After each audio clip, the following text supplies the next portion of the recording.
Good morning friends, एक बार फिर से आप सभी का स्वागत है आपके अपने यूट्यूब चैनल मैथ मसाला पर। दोस्तों, आज मैं फिर उपस्थित हूँ आप सबके समक्ष। आज जो प्रीवियस क्लास हमारा चल रहा था जिसका नाम था एसआई मतलब सिंपल इंटरेस्ट, उसके कुछ महत्वपूर्ण प्रश्नों के साथ उपस्थित हूँ। जो प्रश्न आपको इस बोर्ड पर दिए गए हैं, इस प्रश्न को मैं आज फिर से कराऊँगा। ये सभी प्रश्न एग्ज़ाम के पॉइंट ऑफ व्यू से काफ़ी इम्पोर्टेंट है। पिछले जो भी रेलवे के एग्ज़ाम देखे गए जो अभी एनटीपीसी का एग्ज़ाम चल रहा है और जो एसएससी का भी एग्ज़ाम पिछले बार हुआ था, उसमें देखा गया था कि मैक्सिमम जो एसआई के सवाल बने थे वो सवाल पुराने क्लासों में, पुराने एग्ज़ाम में आए हुए प्रश्न थे। उसी प्रश्न को ध्यान रखते हुए ज़्यादातर उस प्रश्न को मैं लाने का प्रयास कर रहा हूँ जो मैक्सिमम एग्ज़ाम में पूछे गए हैं, यानी रिपीटेड करके आए हुए हैं। मैं उसी प्रश्न को यहाँ पे लाने का प्रयास कर रहा हूँ ताकि आपको एग्ज़ाम में आने वाला जो एग्ज़ाम है एनटीपीसी का या आरआरबी ग्रुप डी का होने वाला है, उसमें आपको मदद मिल सके। तो चलिए आज इस प्रश्न को हम सोल्व करने का प्रयास कर रहे हैं। तो देखिए दोस्तों, पहला प्रश्न जो दिया हुआ है वो ये दिया है कि साधारण ब्याज, से साधारण समझना है, साधारण ब्याज की दर से 600 रुपये का 4 वर्ष मिश्रधन 720 रुपया हो जाता है। यदि ब्याज दर में 2% की वृद्धि कर दी जाए तो मिश्रधन कितना हो जाएगा। यानी हमारे पास यहाँ पर मूलधन दिया हुआ है और समय दिया हुआ है, यानी 600 मूलधन है, 4 वर्ष क्या है, समय है, और मिश्रधन दिया हुआ है 720 रुपया। इतने प्रश्न में हमें दर नहीं दिया गया, तो हम पहले इसका दर ज्ञात करेंगे। जो दर होगा उसमें हम 2% की वृद्धि कर देंगे, यानी 2 जोड़ देंगे, फिर हम उसका मिश्रधन निकालेंगे। देखिए, तो सबसे पहले हम देखें तो मूलधन दिया हुआ है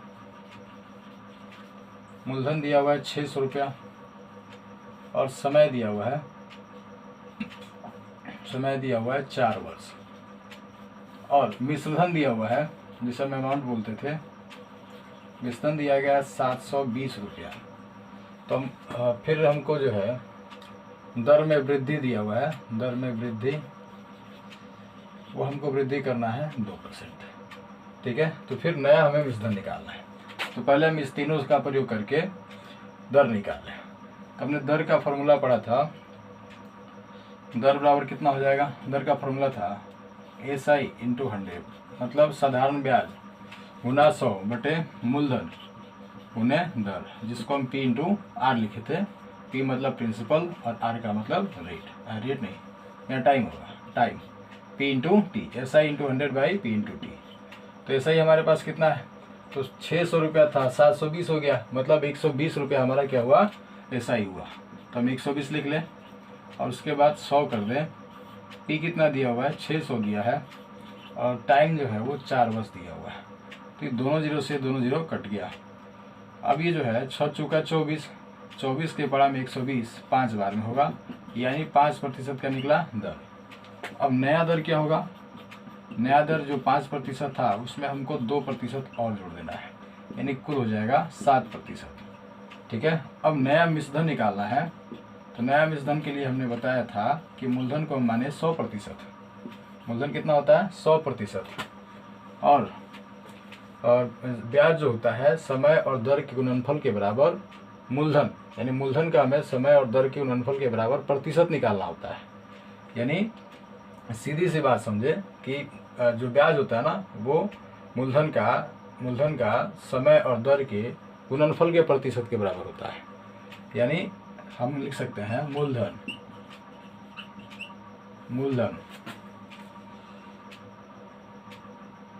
यहाँ हम लिख सकते हैं मूलधन का 100 तो मूलधन होता था, और प्लस हमें ब्याज कितना मिलेगा, 7 चौका 28% चाहिए।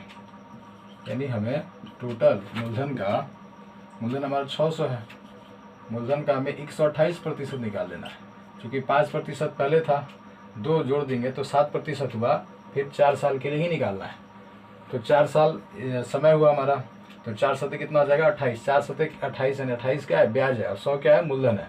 ठीक है, यानी मूलधन का 128% निकाल देंगे तो हमारे क्या हो जाएगा, मिश्रधन हो जाएगा। यानी 600 तो रहेगा, और गुना 128 बटे 100 कर दें, ये दोनों जीरो से दोनों जीरो कट जाएगा, यानी हमारे पास 6 गुना 128 बचा है। गुना कर लेंगे 128 से 6 में, कितना हो जाएगा, 12 छक 72, और 848 यानी 768 हो सकता है। फिर से देख ले, 848 का 8वां हाथ में 4 और 12 छक 72 4 76, ये हमारा नया मिश्रण हो गया। तो इस तरह से हम इस प्रश्न को सोल्व कर सकते थे। चलिए, इसे आपको उतारना है तो उतार ले, अन्यथा इसका स्क्रीनशॉट भी ले सकते हैं।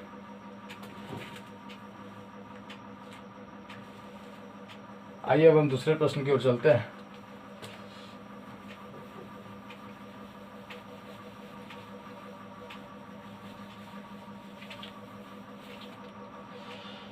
दूसरा प्रश्न है हमारा, साधारण ब्याज की दर से 6,000 रुपये का 4 वर्ष बाद मिश्रण 7,200 यानी 7200 रुपया हो जाता है। यदि ब्याज की दर पहले का 1.5 गुना बढ़ा दिया जाए तो 5 वर्ष बाद मिश्रण कितना होगा। देखिए, ये क्वेश्चन लगभग इससे मिलता जुलता है। अंतर ये है कि इसमें 600 था तो इसमें 6,000 कर दिया गया, इसमें 720 था तो 7200 कर दिया गया। यहाँ पे वर्ष 4 वर्ष था तो यहाँ पर भी 4 वर्ष है। यहाँ पे दर कितना था, इसमें दर में 2% की वृद्धि करनी थी, इसमें 1.5 गुना कर देना है। और इसमें जो है 5% पर निकालना है, 5 वर्ष के लिए निकालना है, ना कि 4 वर्ष के लिए। लेकिन बनेगा लगभग इसी के जैसा है। तो देखिए, सोल्व करते हैं।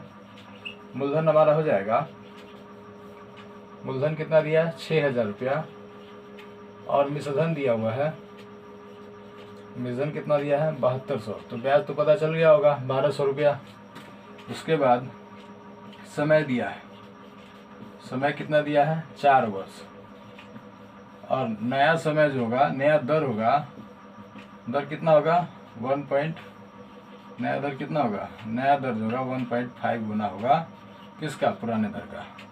ठीक है, तो हम सबसे पहले क्या कर लें, इसका हम दर निकालें, यानी पुराना दर निकालें। तो दर का सूत्र अभी हमने बताया, जिसे हम आर करते थे। आर बराबर क्या था, SI into 100 by P into T था। तो SI हमारा कितना था 1200 रुपया, 6,000 और ये 7200। 7200 में से 6,000 यानी 60 घटा लें, 7200 में से 60 घटा लें, या 7,002 में से 6,000 घटा लेंगे तो 1200 आएगा। तो 1200 गुना 100 कर लें, और P हमारे पास उतना ही है 6,000 गुना टाइम कितना है 4 वर्ष। अब देखिए, इन दोनों जीरो से इन दोनों जीरो को कटा सकते हैं।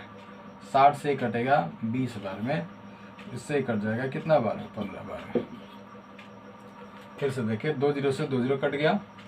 उसके बाद 60 से 1200 कटेगा 20 बार में, 6 दूना 12, 1 जीरो का 1 जीरो लगा देंगे। उसके बाद ये जो है हमारे पास, सॉरी ये 15 नहीं होगा, 5 ही हो जाएगा, 4 × 20 होता है, यानी 5% हो जाएगा। चलिए फिर से देखते हैं इसको, थोड़ा सा रफ हो गया था। 1200 गुना 100 बटे P कितना है हमारे पास, P है 6,000, टाइम कितना है 4%। देखिए, 2 जीरो से 2 जीरो कट जाएगा, 1 जीरो से ये 1 जीरो कट गया। अब इससे कितना बार में कटेगा, ये 20 बार में, 20 से ये 4 कटेगा, इन 4 से 20 कटेगा 5 बार में, इन 5% हमारा क्या हो जाएगा दर। अब हम लिखेंगे नया दर। नया दर कितना हो जाएगा 5 का 1.5 गुना, यानी 7.5% हो सकता है, हो जाएगा। अब हमें जो है इसका नया मिश्रण निकालना है। नया मिश्रण हमें निकालना है। तो नया मिश्रण के लिए क्या बोले थे, मूलधन तो रहेगा। मूलधन को हम कितना मानेंगे, यानी मूलधन का जो है 100% ये मूलधन हो गया। ये आप सीधे समझ सकते हैं, मूलधन प्लस ब्याज भी होता है, फॉर्मूला इसी पर हम बना सकते हैं। देखिए, तो मूलधन हमारा कितना हो जाएगा 6,000 रुपया, तो ये हो गया, प्लस ब्याज क्या था, ब्याज का formula SI into P into R into T था, तो P तो हमारा इतना ही रह जाएगा। R कितना हो जाएगा 7.5, और T कितना लेना है 5 वर्ष। इस चीज़ का ध्यान दे, T कितना लेना है 5 वर्ष, यहाँ दिया गया है। 2 जीरो से 2 जीरो कट जाएगा। अब हमें क्या करना है कि 6,000 तो रहेगा। अब हमारे पास बचा यहाँ 60, 75, 7.5 और 5। तो अगर हम इसे यानी 60 में 5 से गुना करेंगे तो हमारे पास हो जाएगा 300। 300 गुने 7.5 कर देना है, तो 7 त्रिका 21, और 21 ये हो गया 2100, और 300 का आधा होता है 150, यानी 2100 में हम 150 जोड़ देंगे तो कितना हो जाएगा 2250 हो जाएगा। यानी ये 6,000 तो हो रहेगा। और इसमें हमें कितना जोड़ना है, 2250 रुपया जोड़ देना है। तो हमारे पास मिल जाएगा, ये 50 तो रहेगा, 6 2 8, 8250 रुपया हमारा क्या हो जाएगा, नया मिश्रण हो जाएगा। या आप इसका कितना निकाल सकते थे, ये 75 में 5 यानी 7.5 से 5 में 5 से गुना करते तो जितना प्रतिशत आता ना उसको 100 में जोड़ लेते, उतना का हम मूलधन का निकाल लेते, मूलधन का उतना प्रतिशत निकाल देते तो हमारा कितना निकल जाता, क्या निकल जाता, मिश्रण निकल जाता, जो काम हमने पहले वीडियो में किया था, पहले क्वेश्चन में किया था। चलिए इसे उतारना है तो उतार सकते हैं, अन्यथा स्क्रीनशॉट भी ले सकते हैं। चलिए अब अगले प्रश्न को हम देखें।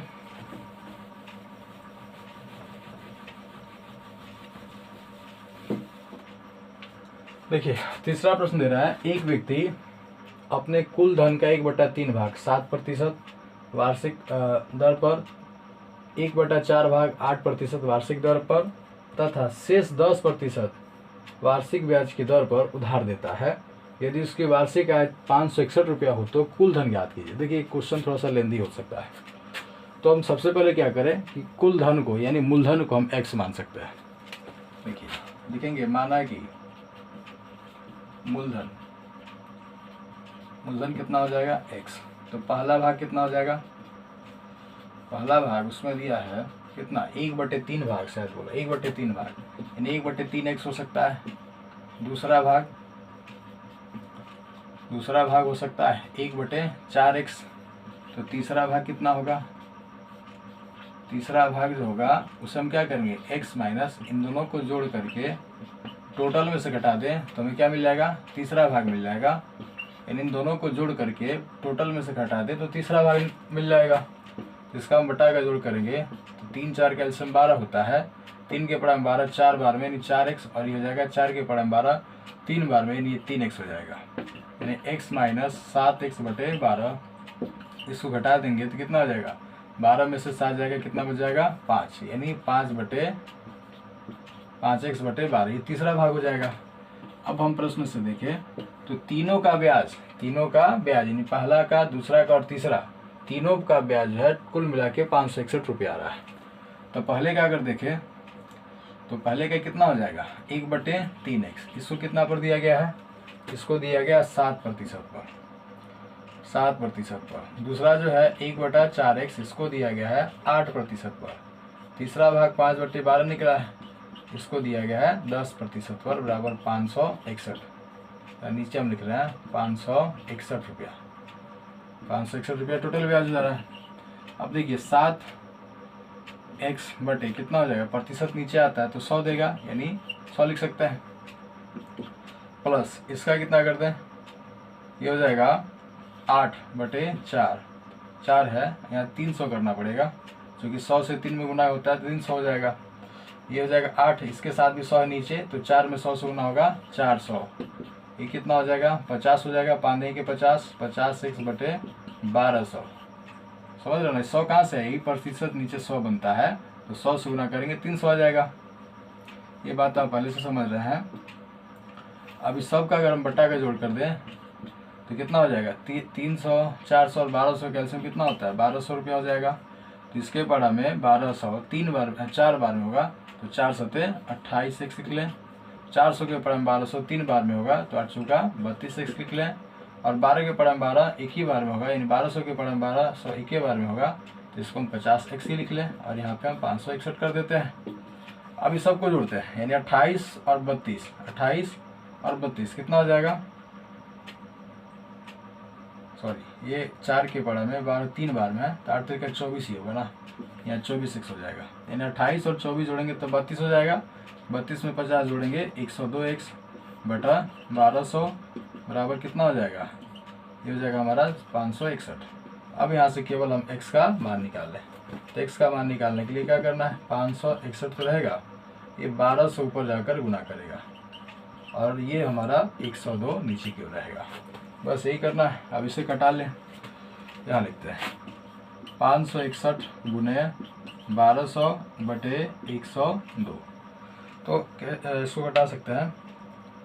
इसको कटाने के लिए हम कितना कर दें, 102 का आधा करेंगे इसका आधा करेंगे तो आ जाएगा 600, इसका आधा करेंगे तो हो जाएगा कितना 50, 1 51, 51 आ जाएगा। 51 से 9 बार में कट जाएगा, 51 से 9 बार में कट जाएगा। तो बचा कितना 9 गुना 600, टोटल जो है 5400 रुपये हमारा मूलधन हो जाएगा। यही हमारा आंसर है।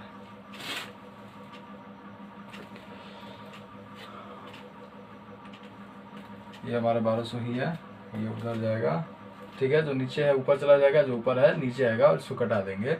तो इसका आधा करेंगे तो 51 हो जाएगा। 1200 का आधा 600 होता है।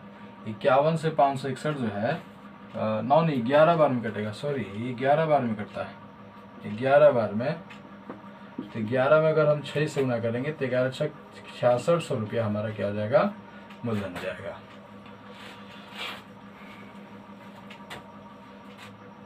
तो इसे आप उतारना चाहें तो उतार भी सकते हैं, अन्यथा इसका स्क्रीनशॉट भी ले सकते हैं।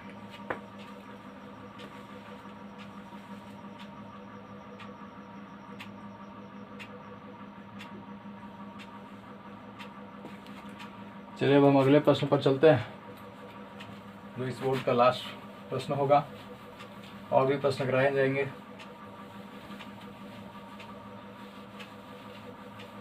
देखिए लास्ट प्रश्न दिया है, किसी धन का 12.5% नहीं 12.5 वर्ष का साधारण ब्याज उस धन का 3/4 गुना है, तो ब्याज दर ज्ञात करें। ये तो प्रश्न काफी इजी है। सबसे पहले देखिए कि इसमें समय दिया हुआ है। समय देने के बाद जो है इसमें दिया है कि वो मूलधन का जो है ना ब्याज 3/4 गुना हो जा रहा है। ब्याज मूलधन का 3/4 गुना हो जा रहा है। तो हम क्या कर सकते हैं, ब्याज को 100 मान लें, ब्याज को 100 मान लें तो हमारा ब्याज कितना, सॉरी मूलधन को 100 मान लें, मूलधन को 100 मान लें तो ब्याज कितना हो जाएगा 100 का 3/4, इसको घटाएंगे तो हमें मिल सकता है 75 रुपया, यानी 75 रुपया हमारा ब्याज हो गया। उसके बाद मूलधन 100 माने ही है। उसके बाद हमारे पास समय 12.5% है ही, तो हम दर ज्ञात कर सकते हैं। देखिए देखेंगे, माना कि मूलधन जो है हमारा 100 रुपया, तो ब्याज कितना हो जाएगा, ब्याज हो जाएगा 100 का कितना 3/4 गुना, 25 चौका 100 आप जानते हैं, 25 में 300 गुना करेंगे यानी 75 रुपया क्या हो जाएगा हमारा ब्याज हो जाएगा। उसके बाद समय दिया है 12.5 वर्ष, तो इसको हम लिख सकते हैं 12 दूना 24 1 25/2 वर्ष, ठीक है। अब हमें दर निकाल लेना है। तो दर का फॉर्मूला था SI गुना 100, उसके बाद P इंटू टी। तो SI हमारा है 75 रुपया, गुना 100 लिख दें।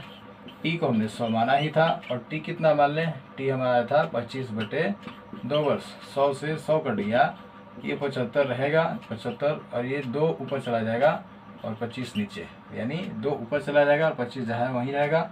25 तिहाई 75 यानी 3 गुना 2, यानी हमारे मिला 6% दर, यानी दर बराबर कितना हो जाएगा 6%। तो ये हमारा आज का यही आंसर होगा। इस प्रश्न का आंसर 6% हो जाएगा। चलिए आइए कुछ और प्रश्नों के साथ इस और भी प्रश्नों को हम आगे बढ़ाते हैं, जो इस प्रकार इस बुक में दिया हुआ है उसे हम देखकर आपको बता रहे हैं। इसे उतारना हो तो उतार सकते हैं, अन्यथा इसका स्क्रीनशॉट ले सकते हैं। चलिए इसे उठाते हैं।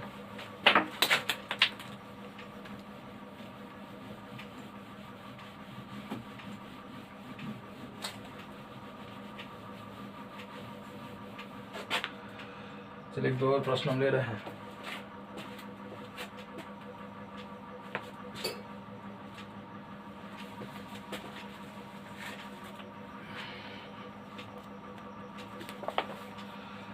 देखिए अगला प्रश्न दिया हुआ है, यहाँ हम लिख रहे हैं, सॉरी दूसरे मार्कर को ले लें।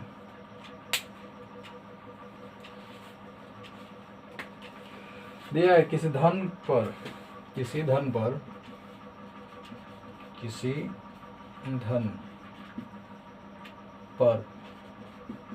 X% वार्षिक दर से X वर्ष का साधारण ब्याज X रुपया x रुपया होगा, ब्याज x रुपया होगा।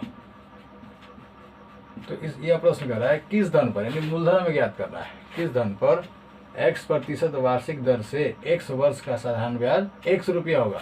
ये सारा x ही दिया हुआ है, तो हमें क्या निकालना है, धन निकालना है, यानी मूलधन निकालना है। तो मूलधन का हमने सूत्र बताया था, SI गुना 100 था, उसके बाद R इंटू टी था, रेट इंटू टाइम था। तो SI कितना रखना है, x रुपया ही रखना है। उसके बाद रेट कितना दिया हुआ, x%, x रहेगा यही प्रतिशत ऊपर जाकर 100 बना है, और टाइम कितना दिया हुआ है, टाइम दिया है x वर्ष। अब इसे हम क्या कर लें, इससे इसको कटा लें, हमें क्या बचा 100/x, यानी वो मूलधन जो होगा वो 100/x रुपया हो जाएगा। तो अगला प्रश्न हम फिर लेते हैं, ये हमारा 5वां क्वेश्चन है आज का। 6ठा क्वेश्चन लेते हैं। 6ठा क्वेश्चन दिया है कि ब्याज की समान दर, देखिए काफ़ी इंपॉर्टेंट प्रश्न है, ब्याज की समान दर, ब्याज की समान दर पर एक निश्चित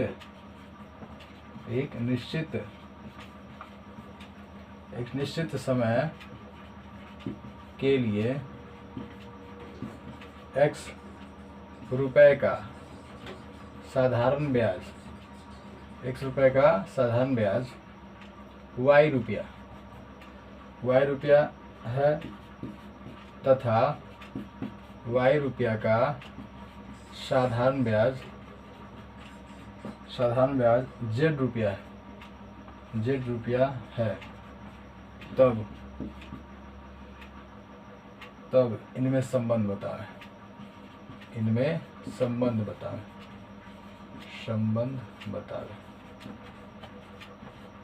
देखिए ये प्रश्न काफ़ी इम्पोर्टेंट है। हो सकता है इसे देखने के बाद छात्र उब जाए, कहे कि अब नहीं बनेगा, लेकिन ऐसे प्रश्न में कोई दम नहीं रहता है, इसे आप काफ़ी आसानी से हैंडल कर सकते हैं। दिया हुआ है ब्याज की समान दर से, पहले ही इसका कम यही है, पहला कम यही है, ब्याज की समान दर पर, यानी दर क्या है, समान है, एक निश्चित समय पर, यानी समय भी लगभग समान ही है, निश्चित समय पर, यानी समय भी दोनों के लिए सेम ही होगा, के लिए x रुपया का साधारण ब्याज y रुपया, यानी x क्या है यहाँ मूलधन है और y क्या है ब्याज है, समय तो फिक्स ही है और दर भी फिक्स ही है, तथा y रुपया का साधारण ब्याज z रुपया है, y क्या है यहाँ पे मूलधन है और z क्या है साधारण ब्याज है। तो दोनों के बीच के संबंध को बताइए। तो संबंध ज्ञात करने के लिए यहाँ पे दर समान बोल ही दिया है। चलिए देखते हैं, इसको लिखेंगे, माना कि दर बराबर r और समय बराबर t। पहला मूलधन जो है, पहला मूलधन क्या दिया है x रुपया, और ब्याज कितना दिया है, ब्याज दिया है y रुपया। दूसरा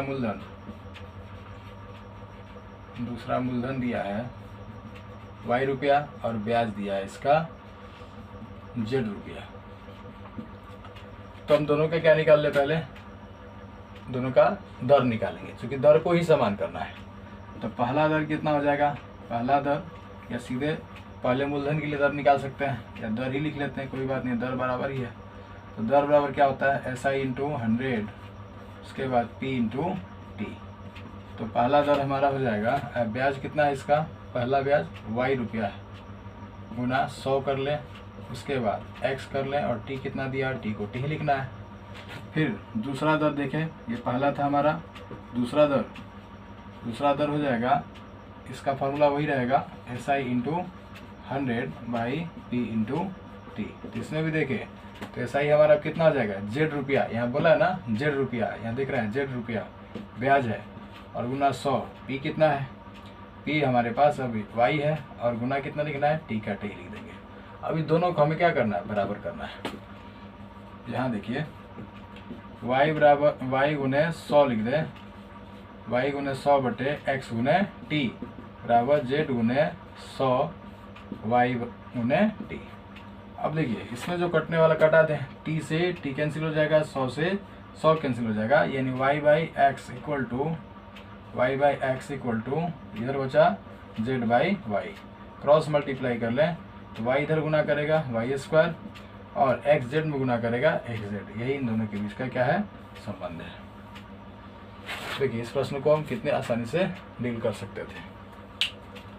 तो ये हमारा आज का लास्ट प्रश्न रह रहा है।